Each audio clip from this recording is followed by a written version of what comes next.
నిన్నటి రోజున తిరుపతిలో జరిగిన సంఘటన చాలా బాధాకరం. ఇలాంటి దురదృష్టకరమైన సంఘటన జరిగిన దానికి మేమంతా బాధపడుతున్నాం. వాళ్ళ కుటుంబ సభ్యులకి ప్రగాఢ సంతాపాన్ని తెలియజేస్తూ ఈరోజు సాయంత్రం ఇక్కడ అనంతపురంలో Daaku Maharaj pre event release చేయాలని చెప్పేసి బాలకృష్ణ గారు చెప్పడం జరిగింది. దానికి ముఖ్య అతిథిగా మా మంత్రివర్యులు నారా లోకేష్ వస్తారని చెప్పేసి ఇక్కడ ముమ్మరమైన ఏర్పాట్లు చాలా ఘనంగా చేయడం జరిగింది.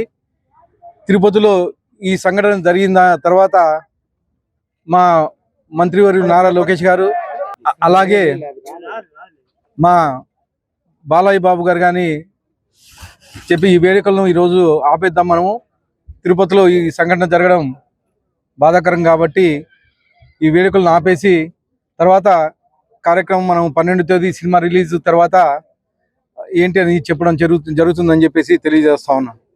ఇంకా దీంట్లో బాలయ్య అభిమానులు గమనించాలి. దూరం నుంచి వచ్చే వాళ్ళు ఎక్కడికక్కడే ఆగిపోయి వెనక్కి వెళ్ళిపోవాలని చెప్పేసి తెలియజేయడం జరుగుతూ ఉంది. ఈ విషయం బాలయ్య గారు ప్రత్యేకంగా అభిమానులకి చెప్పమని చెప్పారు కాబట్టి ప్రతి ఒక్కరూ గమనించాలని చెప్పేసి తెలియజేస్తాను. తెలుగుదేశం కార్యకర్తలు, బాలయ్య అభిమానులు ఎక్కడికెక్కడికి ఆగిపోవాలి, అనంతపురం రాకోకుండా ఈ ఈవెంట్లు రద్దు చేయడం జరిగింది కాబట్టి ఎక్కడికెక్కడ ఆగిపోవాలని చెప్పేసి తెలియజేస్తాను. Thank you.